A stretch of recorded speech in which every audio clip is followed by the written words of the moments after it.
Welcome back, friends. Thanks for being here. Buckle up and subscribe because it's going to be fun. Steve here, KM9G.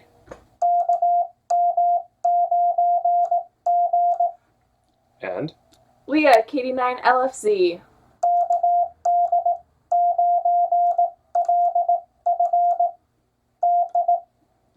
Forgot one da. almost. Leah is 1 week into? No. 2 weeks. 2 weeks. 2 weeks into Morse code training. That was fantastic. So, like many of you guys, we are currently in the ham shack. Yes. And what does any self-respecting ham do when they're stuck in the ham shack? We build antennas. Awesome. So, I'm going to build a cheap old man antenna, and I'm going to have my cheap young daughter helping me. And the way this is going to work is we're going to try and get ourselves out of this ham shack and go portable. And in order to go portable, you need a couple of things. You need a radio, you need a power pack, you need an antenna, probably a whole bunch of other stuff.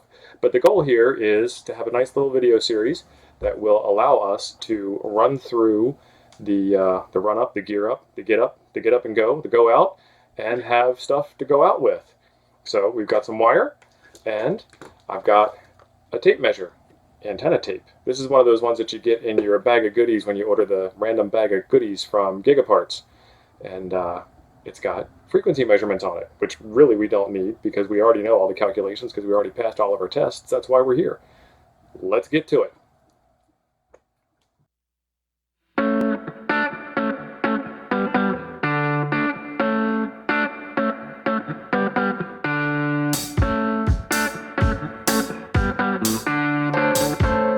Alright, so this is that antenna tape that I showed you before, and when you pull this out, it says like, comment, subscribe, and do all that fancy YouTube stuff. Well, no, not really. Not quite. But it does have frequency measurements on it, and they go out like so. That's 148 megahertz, and it's a quarter wave, which is about 19 inches. And then you go out a little farther, 148 megahertz half wave, which is 38 inches. And then 4 feet is a 10-meter loop. And 56 inches is a 50 megahertz quarter wave. And all the way out to the end of the tape, and it's probably a 25, it doesn't even say. It's probably a 25-foot tape measure, because it's about the size of a 25-foot tape measure. So what we did off camera, because I don't have a camera that's got a 17-foot long lens on it, that's, not that kind of budget for this show, is we measured this out, and here's the wire. And if you've never seen house wire before, I don't know how you could be, into a hobby that does building of things. Not everyone is lucky enough to have a dad like you. Aw, you're so sweet. So, there is 3 different wires, hot, neutral, and ground in here, and the cool part about that is if I cut this at the right length, it's already going to be split into 3 sections. I only need 2. It's already going to be split into 3 sections for the right lengths for each side of the dipole. So, the formula, which we kind of hinted at before, is 468 divided by the frequency in megahertz. We're doing a 20-meter antenna, so I'm going to go 14100 just to be kind of somewhere in the band, somewhere in the vicinity. And that is 33 feet? 33 feet. So I've got that marked on here somewhere, and we will find that and get it cut. There it is. Muscles, come on, muscles. Yep, big stuff. Alright, I'm going to go get some better wire cutters. We'll get this all cut up. We'll be right back. Okay, we got the wires stripped out of the outer jacket. We've got the 2 ends here, and I have this old set of wire strippers, and I inherited these from my dad, and I think he might have inherited these from his dad, so a couple of generations there. These aren't as cool as the ones that Steve K5ATA reviewed on his channel. I'll link to that one below, but these are pretty good for how old they are. Old stuff still works. Nice.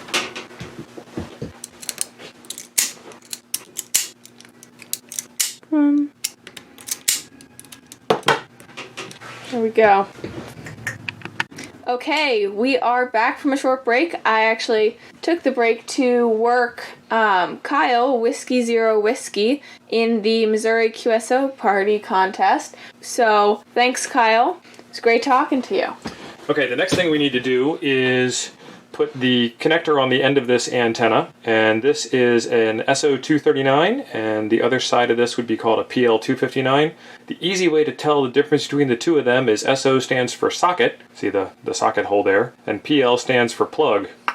the little dongy part that goes inside the socket there. It's a dongy. That's a shout out to Callum, the ex-commander. It's shout out day today on the channel. Yep, that's what we're doing. So let's get that all soldered up.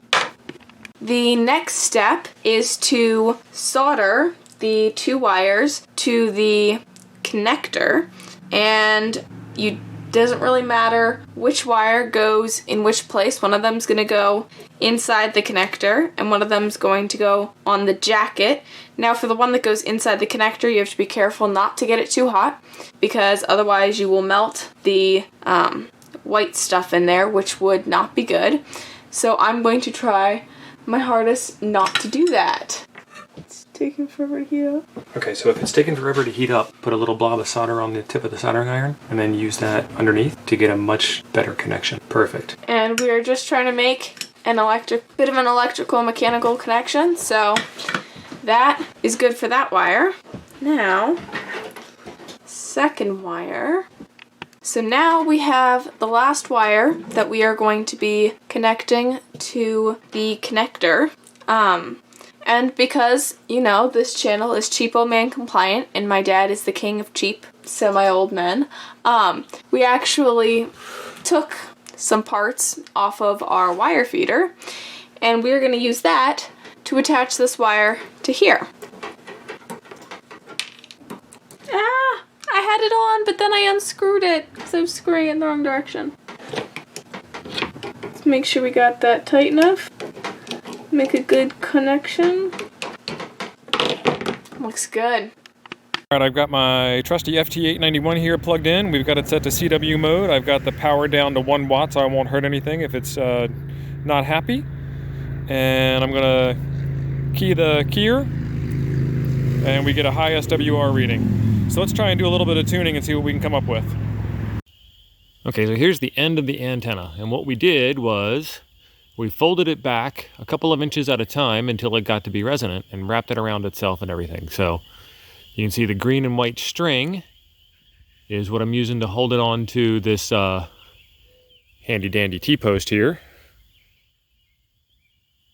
And there's a couple of wraps back. And we can keep wrapping it and move that SWR somewhere, or we can leave it where it is and see how the radio deals with it. And after doing that a couple of times, I'm voting that we leave it where it is and see how the radio deals with it. What do you think? I agree. All right, so that red LED isn't really blinking. It's just a fancy camera artifact. And we're checking out the SWR. Let's get it down into the 20-meter range. Look at that. 14, this dial is real touchy. 14.35 is about 2. And look how fast that went down to the bottom of the band. 14.0 is at 1. Not too shabby. The antenna's built. What did we learn? We learned that a shorter antenna has a higher frequency and a longer antenna has a lower frequency. Perfect. So the point of this video was to take some parts that you have on hand and build an antenna out of it and get ready to get out and go. So part 1 was build the antenna, check. And part 2 is going to be gather up all the supplies that we have and see if we have battery, radio, all the other tools that we need to go. Because it's probably just battery, radio, and antenna to get started with, and then we can start getting fancy after that, which we will do that too. So a couple of shout outs in this video, some of which we named, some of which we got to say right now. I want to thank ARARA and K8MRD Radio Stuff for help with the antenna. CQ! And there was a couple of shout outs that we didn't name directly. And if you do get what those shout outs are, leave a comment below. So that wraps this one up. Thanks for being awesome. We're not going to start this video with all right. All right. All right, let's not start the video with all right.